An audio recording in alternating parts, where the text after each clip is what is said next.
자, 안녕하세요. 돌아온 재미 수업 시간. 여러분들 마지막 시간입니다. 여러분들 박수 한번 주시고요. 여러분들 열심히 달려왔습니다.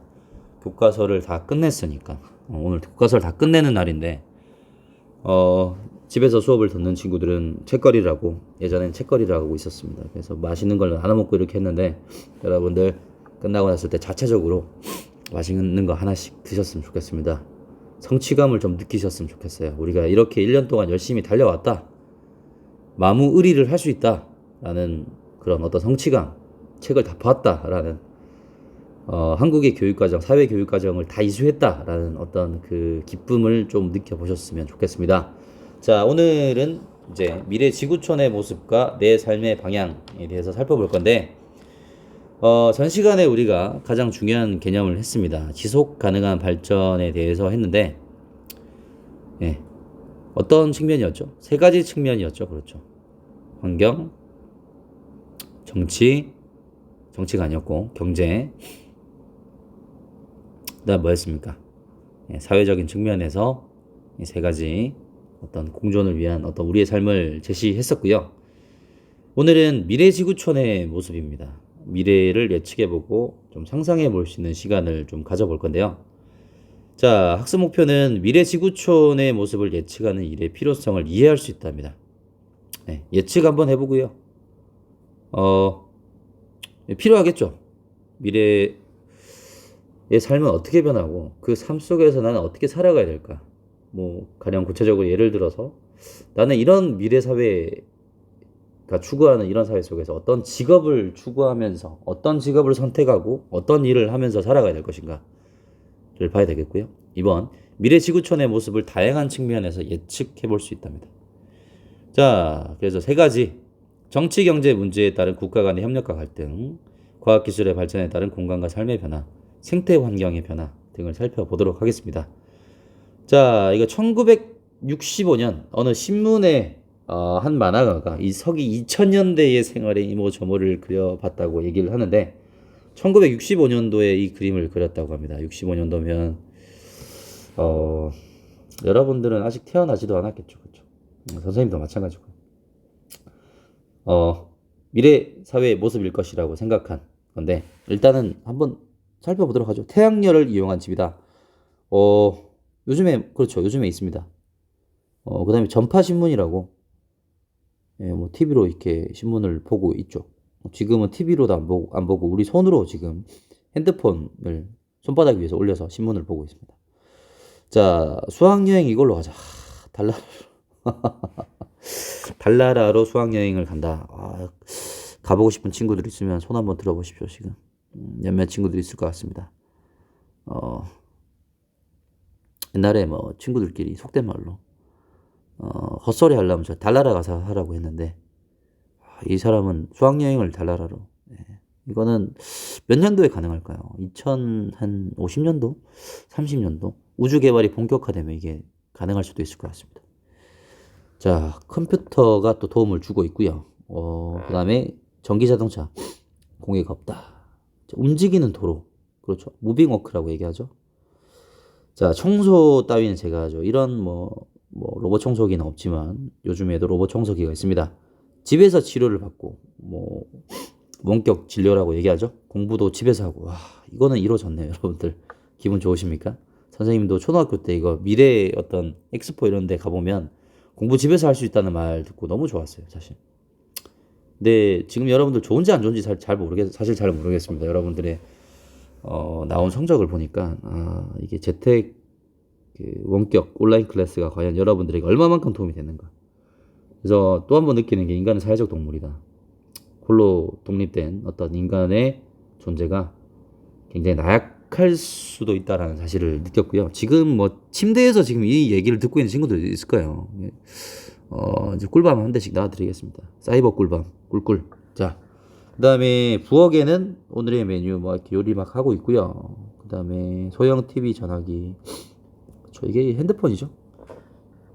예측을 잘 하신 것 같습니다. 하나만 빼고 다 예측하셨네요. 달나라로 수학여행 가는 거. 꼭 가보고 싶네요. 자, 위 그림을 보고 오늘날에도 볼 수 있는 모습의 동그라미를 하고 미래 지구촌의 모습을 상상해보자. 아까 우리가 다 동그라미를 쳐봤죠? 자, 달나라 수학여행 가는 거 빼고 다 가능합니다. 미래 지구촌의 모습 상상 한번 해보면 인공지능 로봇이 생활 곳곳에 활용되어 인간은 거의 노동을 하지 않고 생활할 것이다. 자, 그렇다면 노동을 하지 않는다라는 얘기는 우리가 인간이 하고 있던 이 직업들의 대부분이 사라지게 될 거다라는 거죠. 미리미리 대비하셔야 됩니다. 예전에 이제 사라지는 직종들에 대해서 선생님이 연구 결과를 본 적이 있는데, 변호사, 의사, 회계사, 회계사 엄청 빨리 사라진다고 들었고요. 여러 우리 사자 들어가는 직업들 있죠. 굉장히 빨리 사라진다고 들었습니다. 근데 그에 비해서 굉장히 유망한 직종으로 인간의 감정을 표현할 수 있는 직업으로서 네, 연극인, 희극인 이런 직종이 상당히 뜬다고 들었던 걸로 기억을 하고 있습니다. 자, 한번 자세하게 나중에 한번 살펴보겠고요. 미래 지구촌의 모습은 어떠할까? 정치 경제적 문제에 따른 국가 간의 협력과 갈등이 나타나겠죠. 그렇죠? 국가 간의 협력이 나타날 수 있습니다. 정치적 협력을 통해서 분쟁을 줄여 나가고 난민, 기아, 빈곤 등 지구촌 문제 해결책을 모색하며 기본권과 민주주의 이념이 확산될 수 있다. 저번에 이제 선생님이 이 큰 대단원 전단원에서 평화 얘기하면서 칸트 얘기했었죠. 그렇죠? 칸트는 영구 평화론 제시하면서 민주주의의 이념을 가지고 있는 국가끼리는 전쟁이 줄어들고 협력이 이루어질 수 있다는 거 얘기해드렸던 기억이 납니다.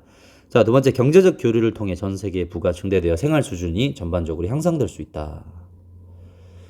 자, 국가 간의 갈등이 있습니다. 자유무역이 확대돼서 국가 간의 경쟁이 더욱 치열해지겠죠. 국가 간의 빈부격차가 더 벌어질 수 있습니다. 경쟁이 상당히 여러분 치열해졌는데, 여러분들 저번에 이제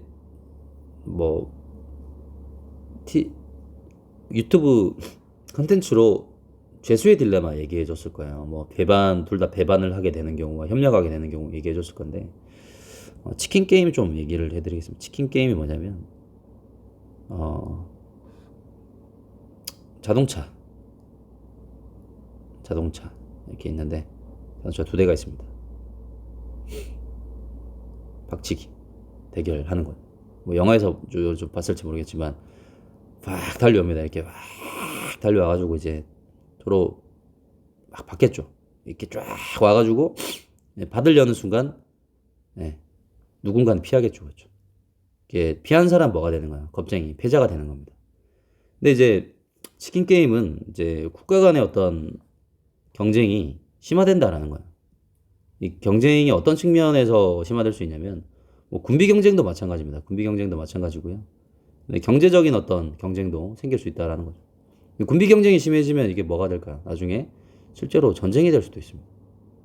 예전에 이제 이 이론을 설명하는 시대를 얘기를 하자면 냉전 시대인데, 미국과 소련입니다. 미국과 소련. 미소 간의 어떤 군비 경쟁이 심화되면서 나중에는 실제로 소련이 쿠바에 핵미사일을 설치하죠. 그렇죠. 그때 보면 정말 전쟁 끝까지 거의 맞불을 너무 놔버려가지고 전쟁이 진짜 핵전쟁이 일어날 법한 그런 위기까지 갔었습니다. 네. 군비 경쟁의 어떤 결과가 그래도 마지막에는 둘 다 이제 회피를 했기 때문에 둘 다 회피를 했기 때문에 이제 문제가 해결된 상황이지만, 이게 실제로 심해진다면 진짜 실제로 전쟁까지도 갈 수 있다라는 거고요. 경제 같은 경우는 이것도 경쟁이 상당히 치열합니다. 우리나라 이제 반도체 있죠, 반도체. 특히 S전자와 예전에 유명한 일본 간의 대결이 있었어요. 이 둘도 진짜 치킨 게임을 했습니다. 그러니까 반도체 단가를 정말 있는 한도까지 다 내려버렸어요. 적자를 감수하더라도. 이 전쟁에서 승리한 사람은 누구였냐? S전자였습니다. 네. 엄청나게 비용을 절감시켜가지고 거의 마진이 얼마 남지 않을 정도까지 떨어뜨려가지고 가격 경쟁에서 일본을 몰아붙여가지고 승리한 사례도 있습니다. 그 뒤로 이제 좀 이게 치킨 게임이 좀 완화된 측면이 있지만, 이게 사실 국가 간의 빈부격차가 더 벌어질 수도 있어요. 만약에 예를 들어서 정말 뛰어난 선진국이 우리나라로 칩시다. 우리나라가 선진국이 아니고 우리나라보다 더 뛰어난 선진국이 우리나라가 가지고 있는 모든 기술에 다 앞서게 되면 우리나라 상당한 경제적 위기 겪지 않을까요? 그런 생각이 좀 들었고요.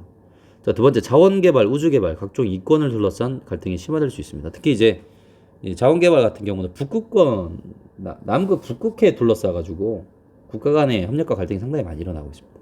우주개발도 마찬가지고요. 각종 이권, 그리고 전쟁과 테러의 위협도 더 커질 수 있다라는 겁니다. 자, 기아와 기근으로 고통받는 아프리카 사람들 보시면 원래 우리 애기들 보면 어때요? 이렇게 통통합니다. 근데 피골이 상접해 있습니다. 네. 일부 아프리카 사람들은 오랜 가뭄과 내전 등으로 식량과 식수 부족 문제에 시달리고 있다는 거죠. 언제 해결될 수 있을까요? 진짜 빨리 빠르게 해결되었으면 좋겠습니다. 자, 북극해 영유권 주장 국가인데요. 북극해 지금 뭐 자원 관련 영유권인데 남극 둘러싼 갈등 먼저 얘기를 좀 드리자면 1908년 영국이 남극에 대한 영유권을 주장하면서 시작됩니다. 그리고 12개국이 협력해가지고 남극 조약이 체결됩니다. 이 조약에는 어떤 국가도 남극에 관한 영유권을 주장할 수 없음이 명시되어 있습니다. 그래서 남극 및 그 주변 지역의 평화적 이용, 과학 연구, 교류 허용, 군사 행동의 금지 등의 내용이 담겨 있는데 반면에 이 북극해에는 이 접해 있는 국가들을 보시면 미국, 캐나다, 러시아, 덴마크, 노르웨이 서로 영유권 주장하며 갈등을 가지고 있습니다. 이 보시면 자국의 영토의 연장선이다라고 이렇게 막 얘기를 하면서 영유권 다툼이 있는데 나라들 보시면 쟁쟁하죠. 쟁쟁한 나라들입니다. 뭐 국력으로 따지면 강한 국가들인데 얼마나 영유권 확보에 혈안이 되겠습니다. 왜냐하면 여기에 석유나 천연가스가 매장되어 있기 때문에. 그래서 미국 지질조사국에서 여기 조사를 했는데 북극권에 약 1,600억 배럴의 석유 44조 제곱미터의 천연가스 매장되어 있다고 얘기하고 있습니다. 이러니까 혈안이 되어 있지 않을까. 이 땅에 대한 영유권 다툼의 혈안이 되어 있지 않을까 생각이 듭니다. 자, 과학기술의 발전에 따른 공간과 삶의 변화, 네, 긍정적 변화를 보면 정보통신 기술의 발달로 자, 여러분들 중요하죠. 초연결 사회가 된다고 얘기합니다. 그래서 우리 흔히 얘기하는 사물 인터넷 기술이라고 얘기하죠. 사물 인터넷 기술. 사물 인터넷 기술. 네. 이런 것들 통해서 초연결 사회가 되고요. 심지어는 뭐 집에 있는 여러 가지 전자기기를 보시면 뭐 공기청정기, 뭐 에어컨, 뭐 히터기, 뭐 난방기, 뭐 이런 것들 전부 다 이제 핸드폰으로 다 연결시킬 수 있습니다. 그래서 이 사물 인터넷 기술을 통해서 초연결 사회가 되고요. 뭐 이런 말도 나 유비쿼터스 사회라고도 얘기를 하죠. 그렇죠. 자, 그다음에 이제 정책과 의사결정에 있어서 시민들의 참여가 활발해질 수 있다. 이거는 이런 얘기, 전자민주주의. 그렇죠? 지금 유권자들과 정치인들의 거리가 상당히 가까워졌습니다. 뭐 때문에 그래요? 정보통신 기술의 발달이죠. 그렇죠. 요즘에는 실시간으로 소통도 많이 하고 유튜브나 뭐 여러 가지 매체들을 통해서 굉장히 소통이 밀접하게 이루어지고 있고 국민들의 의견이나 바람이 정책에 상당히 긴밀하게 연결되고 있습니다. 자, 두 번째, 자율주행 자동차나 드론 등이 활성화되고 교통수단이 발달하여 시공간의 제약이 더욱 줄어들 수 있다. 그래서 뭐 테슬라에서 자율주행 자동차 시행 중이고 있죠. 그리고 특히 이게 미국에서 자율주행 자동차를 많이 개발을 했습니다. 왜냐하면 미국이란 땅은 굉장히 넓죠. 그렇죠. 그래서 뭐 내비를 봤는데 몇백 킬로미터 가고 나서 우회전 표시가 한번 나오는 그런 길도 있습니다. 그러면 미국 같은 경우는 자율주행 자동차 얼마나 필요로 하겠어요. 그래서 여러분들 뭐 이 수업과는 좀 별개 얘기인데 사람을 이끌게 한 세 가지 요소가 있습니다. 필요와 관심과 욕구로부터 인간의 행위가 파생이 된다고 얘기를 해요. 그래서 미국에서는 자율주행 자동차가 굉장히 필요로 했겠죠. 네. 자, 그 다음에 드론 등이 활성화되고 있습니다. 드론 여러분들 다 아시다시피 이 드론의 기술이 엄청나게 지금 성장했고요. 그 드론으로 실제로 전쟁 무기로 공격을 하는 경우도 있고 드론의 기술을 활용해서 지금 뭐 서울 같은 경우는 진짜 드론 택시가 등장을 했습니다. 한강을 이제 넘어갈 수 있는 그런 교통수단도 나오게 됐고요. 이로 인해서 시 공간의 제약이 더욱 줄어들게 됐겠죠. 자, 세 번째. 인공지능 로봇의 개발로 인간의 노동 시간이 줄어들어 삶의 질이 향상될 수 있습니다. AI라고 얘기하죠. 실제로 이제 인간의 노동 시간이 상당히 많이 줄어들 수 있습니다. 이것뿐만 아니라 나중에 좀 살펴보겠는데 알파고 얘기도 좀 하고요. 자, 네 번째 생명공학의 발달. 인간 수명이 연장됐겠죠. 유전자 변형 등 변형 동식물은 농업과 바이오 연료 생산에 도움을 줄 수 있겠습니다. 자, 그리고 이제 부정적 변화도 있습니다. 개인정보 유출, 해킹, 사생활 침해 등의 문제 등이 발생할 수 있겠죠. 유명 연예인들이 이 핸드폰이 해킹돼서 굉장히 막 문제가 많이 생겼었죠. 그렇죠. 이걸 가지고 돈을 요구한다든지 뭐 이런 것들에 대한 어떤 문제.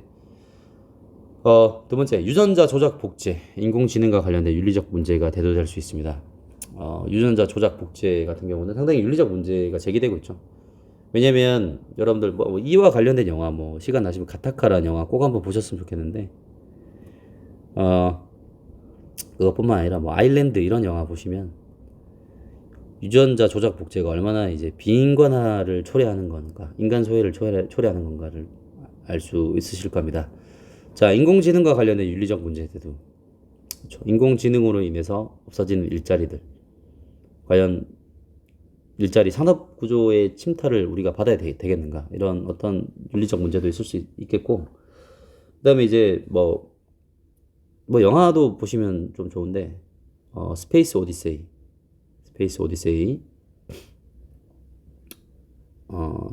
스티븐 스필버그가 제작한 AI라는 영화. 실제로 이게 인간과 밀접하게 생겼는데 이걸 인간으로 볼 것인가 아니면 단순한 기계로 볼 것인가. 그다음에 영화 매트릭스 있습니다. 매트릭스. 선생님 진짜 이게 강추할 만한 영화인데 이게 좀 있으면 매트릭스 4가 나오거든요. 여러분들 이게 1990년대에 나온 영화인데 지금 봐도 전혀 촌스럽지 않습니다. 이게 정말 잘 만든 영화거든요. 그리고 선생님은 이 영화를 가장 선생님이 봤던 영화 중에서 우리의 어떤 세계관, 우리 세상의 세계관을 정말 잘 표현하는 어떤 영화가 아닌가 생각이 듭니다. 뭐 간략하게 여러분들 좀 이렇게 학교 오셨으면 영상을 좀 보여드렸을 건데 간략하게 이제 좀 뭐 설명을 드리자면 이 매트릭스라는 세계는 가상세계예요. 가상세계. 네, 가상세계에 인간이 접속해서 지금 우리의 현실처럼 살아가고 있는데 이 가상세계는 실제 세계가 아니죠. 그렇죠? 이 가상세계는 누가 만들었냐? 인간이 만든 AI. 예, 인간이 만든 AI와 AI가 나중에 이제 인간이랑 전쟁을 벌이게 돼요. 이거는 영화에 나오진 않는데 그 만화를 보시면 나옵니다. 이 매트릭스라는 만화가 있는데 프리퀄이라고 보시면 돼요. AI를 인간이 이제 창조를 하는데 AI가 진짜 인간의 감정을 가지기 시작합니다. 그래서 AI가 인간을 한번 살해한 사건이 일어나게 되면서 막 재판이 또 AI를 대상으로 재판이 가해지면서 인간들이 AI를 부수기 시작합니다. 없애기 시작하는데 인공지능들이 더 뛰어난 능력으로 인간을 죽이기 시작해서 인간을 포로로 잡고 인간을 배터리화 시켜서 가상세계에 꽂아둡니다. 인간은 기계의 건전지 역할을 하게 된다라는 내용이에요. 그 구원자로서 네오가 등장을 하는데 여러분 아시다시피 키아누 리브스가 등장을 하는데 여러분들 진짜 유명한 장면 알죠? 총 날아올 때 뒤로 이렇게 꺾어서 이제 그런 장면 나옵니다. 선생님도 예전에 한번 따라 하다가 허리 한번 나간 적이 있는데 한번 보시면 재밌을 것 같습니다. 여러분들 키아누 리브스 나오고 1, 2, 3입니다. 1, 2, 3. 그래서 이거는 진짜 여러분들 깊게 보시면 이 안에 뭐 철학이나 뭐 종교적 깊이 이거 말로 설명할 수 없어요. 정말 이거 1, 2, 3 다 보시면 또 선생님이 추천해 드릴 수 있는 매트릭스 그 리뷰 잘 해놓으신 또 유튜버 또 한 분 계십니다. 이거 진짜 추천해 드리고 싶어요. 진짜 이거 보시면 와 그냥 입이 떡하고 벌어지실 정도로 굉장한 극찬하고 싶은 영화입니다. 지금 수업을 해야 되는데 계속 영화 얘기를 하고 있습니다. 다시 본업으로 돌아오겠습니다. 여러분들 정신 차리겠습니다. 자, 하이퍼루프 아시죠 여러분들? 진공 상태 튜브를 만들어 가지고 시속 약 1200km를 달릴 수 있는 1시간에 1200km를 간답니다. 초고속 자기 부상 열차. 이는 미국 샌프란시스코에서 로스앤젤레스까지 약 30분 안에 갈 수 있는 속도이다. 와. 샌프란시스코랑 로스앤젤레스까지 600km인가 봅니다. 뭐 진짜 뭐 상황극 좀 해보자면 뭐 미국 샌프란시스코에 있는 제미섭이 로스앤젤레스에 있는 누구라고 얘기할까요? 뭐 송강일 선생님이라고 얘기하겠습니다. 송강일 선생님이 로스앤젤레스에서 선생님한테 LA 갈비를 먹자라고 이제 얘기를 한 거죠. 그러면 이제 내가 알겠다 하고 딱 이제 하이퍼루프 딱 타고 30분 안에 딱 도착할 수 있는 왔다 강이라 하면서 이렇게 얘기를 할 수도 있는 그런 게 아닌가 싶습니다. 저보다 동생이기 때문에 왔다 강의라 했는데 우리 뭐 이제 상호 존칭을 쓰고 있습니다. 송강일 선생님 하면서 기뻐가지고 LA 갈비에 기뻐가지고 이런 얘기 했다라는 거 나중에 이제 송강일 쌤한테 꼰지르지 마시고 여러분들 굉장히 좋으신 분입니다. 자, 이렇게 수업이 막바지가 되니까 소리가 막 나오네요, 여러분들. 사랑합니다, 여러분들. 자, 교과서 282쪽 2016년 인간의 감정을 읽는 인공지능 로봇 페페인데 2016년 이세돌 9단과 인공지능 바둑 로봇 세계의 대결이었죠. 인공지능에 대한 사람들의 관심이 급증했습니다. 와, 예전에 이제 AI 이 알파고 나오기 전에는 인간을 이길 수 있는 바둑에서 인간을 이길 수 있는 인공지능은 없다라고 얘기했었어요. 근데 알파고가 나오고 나서 이제는 인공지능을 이길 수 있는 인간이 없다고 얘기를 하고 있습니다. 신기하죠? 실제로 이 게임에서 결과가 어떻게 됩니까? 이세돌 9단이 단 한 번 이겨요. 지금은 알파고가 더 업그레이드 돼가지고 지금 프로 바둑 기사 중에서 뭐 커제 이런 사람들 한 판도 못 이기고 있다고 얘기하고 있습니다. 인간이 인공지능을 한 번 이긴 유일한 사례가 이세돌 씨라는 대단하신 분이에요. 은퇴는 하셨지만 이 AI가 등장하고 나서 이제 그 바둑에 대한 어떤 환상이 깨졌다고 이렇게 얘기를 하는데 정말 미지의 영역이 아닌가 생각이 듭니다. 알고리즘을 이용해서 인간의 수를 예측하고 그에 대응한다라는 거죠. 그래서 이제 점점 지능을 갖추고 있습니다. 인간이 가지고 있는 학습, 추리, 논증 등의 기능을 다 갖추고 있어요. 그래서 인공지능 로봇은 우리 생활과 산업 등에서 활용도가 점점 높아지고 있습니다. 인간이 하기 어렵고 위험한 작업이나 단순 작업을 하는 산업용 로봇뿐만 아니라 농업용, 군사용 로봇, 가정용 로봇, 노인과 장애인 이거 있으면 상당히 좋을 것 같습니다. 병을 진단하거나 수술하는 로봇, 심지어 인간의 감정을 읽는 로봇까지 그 쓰임이 매우 다양해졌다는 거. 그래서 근데 이제 문제는 뭐냐면 이런 좋은 점도 있는 반면에 인공지능으로 인해서 인간의 일자리가 줄어들거나 없어질 것이라는 우려도 있습니다. 옥스퍼드 대학의 연구 보고서에 따르면 인공지능이 인간을 대신하면 향후 10에서 20년 안에 미국에서 702개의 직업 가운데 약 절반이 사라질 가능성이 있다고 합니다. 진짜 350여 개 정도의 직업이 사라진다. 근데 물론 이에 대해서 인간의 감정이나 창의성과 관련된 일은 로봇이 대신할 수 없고 과학기술의 발달로 오히려 새로운 일자리가 많이 생겨날 것이라는 주장도 있게 되겠죠. 특히 이제 인간이 주로 표현할 수 있는 예술적인 영역이 아닐까 생각이 들고요.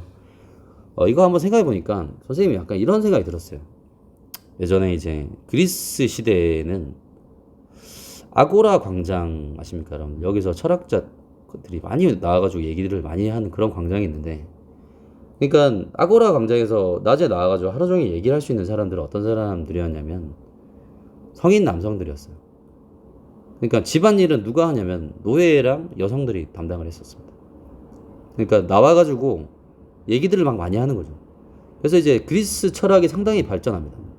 그렇죠. 그리스 철학이 상당히 발전하는데 이게 가능했던 이유는 인간이 잡무에 시달리지 않고 나와가지고 이상적인 얘기들을 많이 했다라는 얘기예요. 그 이상적인 얘기들이 지금까지 이어져 내려왔다는 겁니다.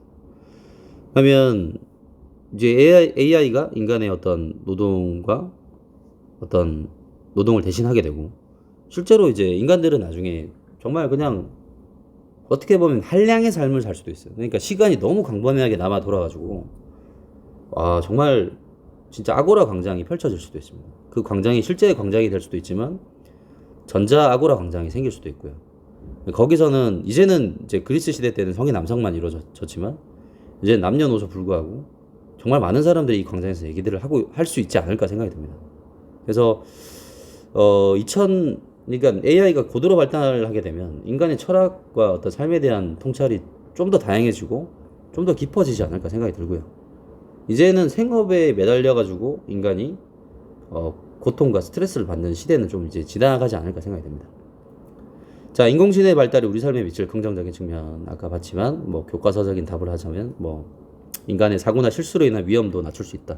위험한 작업들이 상당히 많습니다. 뭐 고층 건물, 빌딩, 뭐 이렇게 유리창 청소하시는 분들 이런 분들 보시면 굉장히 위험하죠. 또한 제품 생산 비용이 절감, 상품의 가격이 낮아질 수 있다. 뭐 아까 여기서 잠깐 끊자면 나중에 실제로 그 예전에 원전 사고 났을 때 일본 원전 사고 났을 때 거기 일본의 공무원들 많이 들어 투입되죠. 예전에 뭐 체르노빌도 마찬가지고 이 위험한 작업에 인공지능 로봇 투입하면 좋지 않을까 좀 생각이 듭니다. 빨리 개발됐으면 좋겠고요. 소비자들에게 더 나은 서비스 제공할 수도 있다. 그리고 뭐 밤새 통화 받을 수도 있겠죠. AI가 콜센터 24시간 받을 수도 있고 인간의 노동 시간이 줄어들면서 여가 시간이 늘어날 수도 있다라는 겁니다. 나중에 이제 인공지능으로 인해서 이 교통 체계까지 이게 진출하게 되면 신호등 같은 경우는 나중에 사라질 수도 있다고 얘기하고 있습니다. 신호등. 이게 지금의 우리 신호 체계가 사라지고 차가 막히지 않는 시대가 올 수도 있다고 얘기하고 있습니다. 자, 그다음에 쭉 보시면 상품 거래나 결제뿐만 아니라 투자 결정, 상품 추천 등을 사람보다 빠르고 자동적으로 수행할 수 있어 디지털 경제를 발전시킬 수 있다. 그래서 일부 월가나 주요 금융권에서 지금 AI를 가동하고 있는 그런 기업들도 있어요. 신기하죠? 자, 인공지능의 발달로 발생할 수 있는 윤리적 측면의 문제점. 자, 어떤 게 있을까요? 잠깐 생각해 보시고요.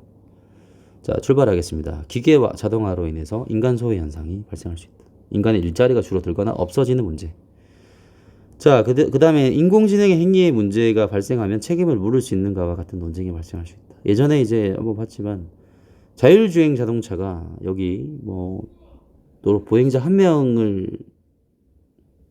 뭐 이렇게 쳐서 이 운전자를 보호할 것인가 아니면 이 한 명을 보호하기 위해서 벽에 들이받아가지고 이 운전자를 손해를 입힐 것인가 뭐 이런 것들에 대한 뭐 여러 논쟁들이 있었는데 이와 관련된 내용들은 좀 정의란 무엇인가 마이클 샌델의 책을 좀 여러분들 보셨으면 좋겠습니다.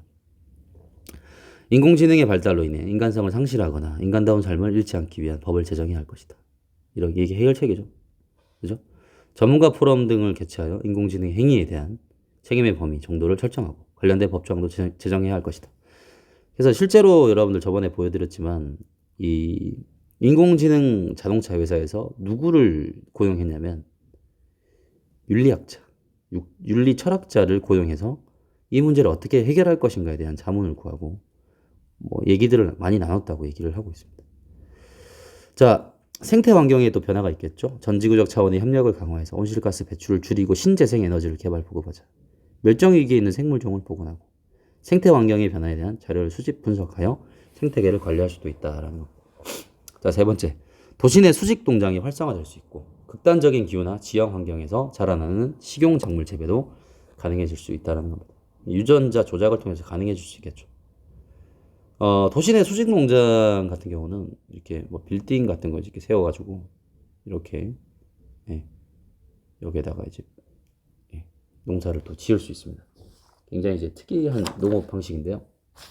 한번 보셨으면 좋겠고, 부정적 변화입니다. 한정된 자원은 점점 고갈되죠. 그렇죠. 석유나 석탄 같은 경우는 향후 50년 뒤 환경오염은 지구의 자정 능력을 넘어설 정도로 심각해질 수 있고요. 지구온난화에 따른 기후변화, 열대림 파괴 등이 심화되면 생태계가 파괴되어 모든 생물체가 생존의 위협을 받을 수 있습니다. 자, 국내 인권 문제 다양한 양상인데요. 도시 수직 농장은 도심의 고층 건물을 짓고 각 층의 농장을 만들어 수경 재배가 가능한 농작물을 재배하는 일종의 아파트형 농장이다. 이거 많이 있었으면 좋겠습니다. 실제로 뭐 여러분들 그 해외 같은 경우는 여기 플랜트라고 나무 심기 건물에다 나무를 심어줘요. 근데 이게 공기 자정 능력이 어마어마합니다. 그래서 이게 나무 한 그루다 몇 천만 원씩 하는데 그런 사업들도 있어요. 지금은 그래서 여러분들 환경에 대한 사업을 좀 이렇게 눈을 빨리 뜨셨으면 좋겠고, 이산화탄소 포집 및 저장 기술입니다. 대규모 CO2가 배출되면 여기서 CO2 전 처리를 합니다. 불순물 처리, 압축 등을 해서 이 CO2를 파이프라인으로 수송해서 주위 플랜트를 통해서 해양 대수층 800m 이상 여기에다 CO2를 저장하는 거죠. 자, 사람과 공간, 사물 데이터 등이 인터넷으로 연결되어 정보를 주고받을 수 있는 뭐죠? 사물 인터넷의 발달로 사회의 모든 것이 연결될 것이다. 중요하죠? 사회의 모든 것이 연결될 수 있다라는 거. 잘 한번 보셨으면 좋겠고요. 그러니까 이 말을 이거 뭐라고 얘기하죠? 이거를 초연결 사회라고 얘기하죠. 예. 자, 2번 정보통신 기술의 발달로 도시 전체가 인터넷으로 연결되어 효율적으로 관리가 가능한 도시를 영리한 시티, 스마트 시티라고 얘기합니다. 자, 3번에 1번 국가 간 경제적 교류가 활발해지면 전 세계 모든 국가가 빈부의 격차 없이 잘 살게 될 것이다. X죠. 경제적 교류만 활발해진다고 해서 빈부의 격차가 사라지는 것이 아닙니다. 국가 내부의 노력과 국가 간의 협력과 공조가 필요합니다. 2번 미래에는 자원이 점점 고갈되어 국가 간 갈등이 점차 심화되고 환경오염은 지구의 자정 능력을 넘어설 것이다. 비관적인 어떤 미래관도 존재한다라는 거 기억해 두시고, 이거는 하나의 관점이죠. 이 말이 맞을 수도 있습니다. 그럼 점점 고갈되는 건 맞는데, 대체 에너지를 개발해서 이 문제를 해결할 수도 있겠죠. 그렇죠? 넘어가겠습니다. 자, 그 다음에 이제 지구촌 구성원으로서의 나, 이게 되게 짧기 때문에 같이 연결을 지어서 수업해 드리겠습니다. 마지막까지 힘내시고 여러분 다 왔습니다. 이제 책거리 할 시간 얼마 남지 않았어요. 파이팅! 자, 지구촌의 한 구성원임을 인식하십시오. 지구촌 구성원으로서 해야 할 일을 알 수 있다. 선생님 때는 진짜 유명한 만화가 있었어요. 캡틴 플랜이라고. 여러분들 진짜 우리 때는 만화가 공중파에서 엄청 많이 했습니다. 땅, 불, 바람, 물, 마음이라고 반지를 끼면 땅, 불, 바람, 물, 마음 이런 능력을 쓸 수가 있어. 마음은 막 동물들의 마음, 사람의 마음 조정하고. 이 5가지가 모이면 캡틴 플래닛이라고 막 지구를 보호하는 그런 어떤 영웅이 나와가지고 막 싸웁니다. 근데 이 영웅 약점이 있어요. 뭐 오염 물질 막 뒤집어 쓰고 이러면 힘이 막 빠집니다. 네. 그래서 뭐 그런 반지들을 우리 친구들끼리 막 끼면서 우리가 지구의 환경을 보호하고 지구촌의 한 구성원으로서 막 살아가야 된다 막 이런 예전에 그런 굉장히 어떤 시사적인 환경 시사적인 만화들이 있었는데 여러분 한번 시간 나시면 학교에서 한번 보여드리고 싶습니다. 자, 2번 지구촌 구성원으로서 자신의 미래의 삶의 방향을 설정할 수 있다입니다. 자, 지구촌 구성원으로서의 나, 지구촌 구성원으로서의 역할과 그 다음에 미래의 삶의 방향을 좀 이제 살펴보는 시간 좀 가져봤으면 좋겠습니다. 자, 그래서 여러분 이제 가볼 건데요.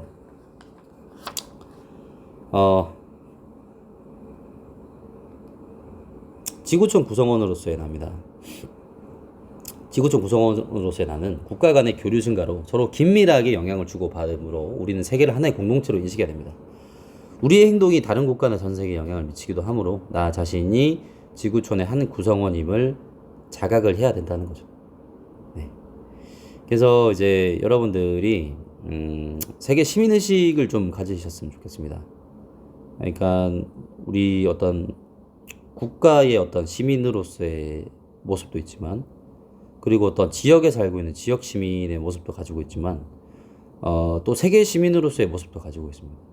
그래서 우리는 국가, 지역, 세계 측면에서 이런 어떤 다양한 시민성이라고 얘기하는 다중시민성을 가지셔야 되겠다라는 걸 좀 얘기해 드리고 싶고요. 자, 지구촌 구성원으로서 지녀야 할 자세, 세계 시민의식을 가지자. 두 번째, 지구촌 문제와 인류 보편적 가치를 올바르게 이해해야 된다. 여러분들 인류 보편적 가치 뭐였죠? 그렇죠? 자유평등, 사랑, 인간의 존엄성 이런 것들이었습니다. 자, 그 다음에 공감과 연대의식을 가지자. 문화의 차이를 인정하고 다양성을 존중하는 자세, 문화 상대주의적 자세를 가지자. 극단적 문화 상대주의로 나가지 말자라는 거. 자, 그 다음에 이제 책임의식을 가지고 지구촌 문제를 해결하기 위해 적극 동참하고 실천하는 노력을 가지자. 이렇게 얘기하고 있습니다. 지구촌 미래와 나의 삶. 지구촌의 미래에는 긍정적 전망, 부정적 전망이 있습니다. 전 시간에 살펴봤는데 미래에는 긍정적일 수도 있지만 부정적일 수도 있어요.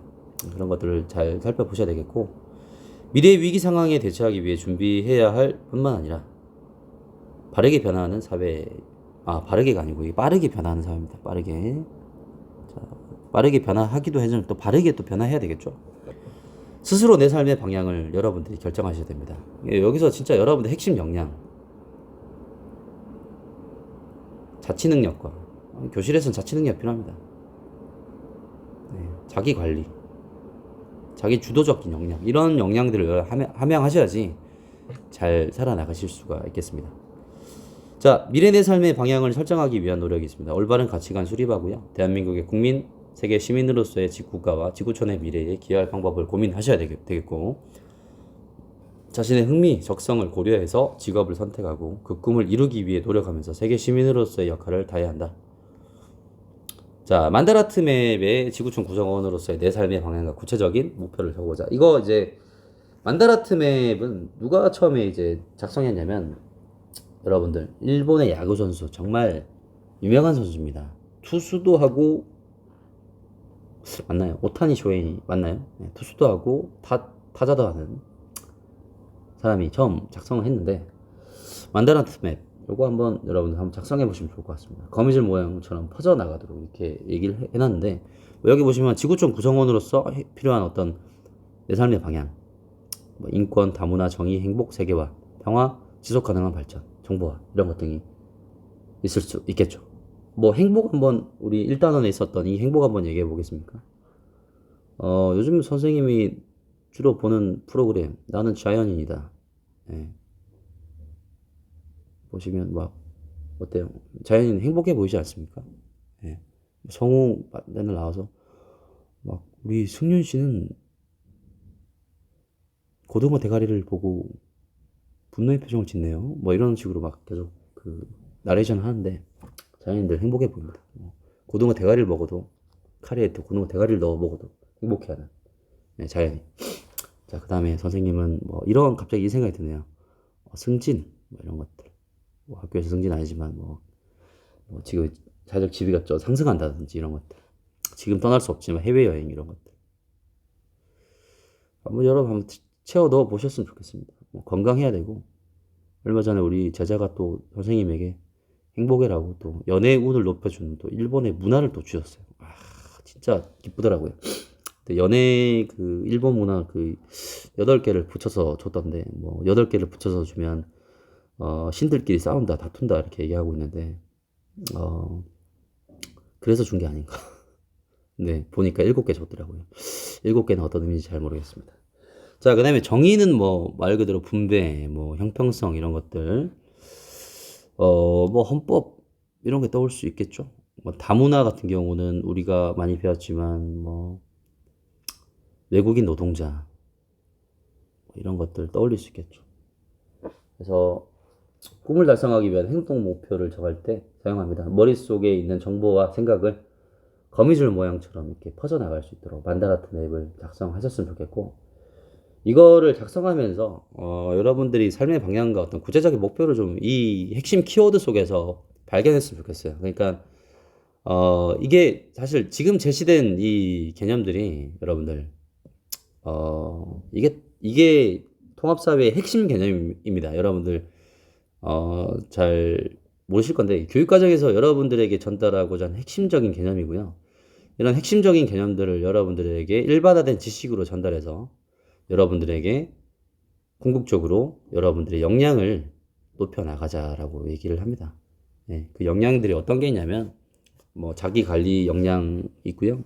지식 정보 처리 역량, 네, 창의적 역량, 심미적 역량, 의사소통 역량, 협동 능력, 비판 능력, 다양한 능력들을 여러분들에게 이런 핵심 키워드를 제시해가지고 전달해주고 싶었어요. 여러분들 얼마나 성장했는지 모르겠지만, 시험만 잘 보시는 그런 기계적인 학생도 물론 좋지만, 시험을 잘 보는 거 좋지만, 이런 역량들이 실제로 이제 여러분들의 삶 속에서 만개하셨으면 좋겠습니다, 사실. 네. 저번에도 얘기했지만, 교육이라는 게 유의미한 삶의 변화를 가져와야 됩니다. 교육 전과 후에 내 삶이 어떻게 변화되었는가. 그래서 이런 핵심 키워드들을 좀 살펴보면서 내 삶이 어떻게 변화되었고 나는 어떤 이런 역량을 키울 수 있을지를 잘 생각해 보십시오. 네. 정보화 같은 경우는 특히 요즘에 많이 각광받고 있죠. 정보화 한번 보셨으면 좋겠습니다. 자, 더불어 살아가는 지구촌을 만들기 위해 공동체 의식을 바탕으로 다양한 지구촌 문제에 관심을 가지고 그 문제를 해결하기 위해 적극적으로 행동하는 사람을 무엇이라고 얘기합니까? 그렇죠. 세계 시민이라고 얘기합니다. 자, 지구촌 구성원으로서 가져야 할 바람직한 자세와 태도. 보기에서 골라 기호를 써보자. 자, 기억 어때요? 세계를 하나의 공동체로 의식해야 되겠죠. 그렇죠? 자, 지구촌 문제에 대해 공감과 연대를 가지고요. 꿈을 위해 노력하고 세계 시민으로서 역할을 다한다. 지구촌보다는 자신 속한 국가의 문제 해결을 우선시한다. 이거는 맞을 수도 있고 틀릴 수도 있습니다. 하지만 우리가 배웠던 세계 시민의 의식 속에서 지구촌 전체를 바라보면서 자신 속한 국가의 문제 해결을 해결해 나갈 수 있는 그런 역량을 키워 나가셨으면 좋겠습니다. 여러분들 드디어 마무을이네요. 여러분들 진짜 고생 많으셨고요. 여러분들 저는 이렇게 진도 수업이 끝났지만 여러분들 스스로 정리하기 뒷페이지에 있는 스스로 정리하기 좀 이렇게 보셨으면 좋겠고 단어 매듭 짓기도 좀 해보셨으면 좋겠습니다. 여러분들 진짜 고생 많으셨고요. 고생 많으셨고 이제 그다음 선생님 진도 다 나갔는데 그다음 뭐 합니까 이렇게 얘기할 수 있는데 또 나름대로 또 활동들이 또 있습니다. 여러분들 재미난 활동들로 우리 남은 시험 끝나고 난 다음에 남은 시간 동안 재밌게 또 보내도록 합시다. 여러분들 열심히 수업 들어주셔서 정말 감사하고 사랑합니다. 여러분들 자 즐거운 연말연시 되시고요. 예, 복 많이 받으시고 해피 뉴 이어 하셨으면 좋겠습니다. 너무 이른가요 여러분들? 자 메리 크리스마스입니다. 여러분들 도레미파 솔로시죠? 솔로는 아니고 여러분들 가족들과 지인분들과 올해는 그래도 만남 자제하시고 집에서 행복한 시간 보내셨으면 좋겠습니다. 감사합니다.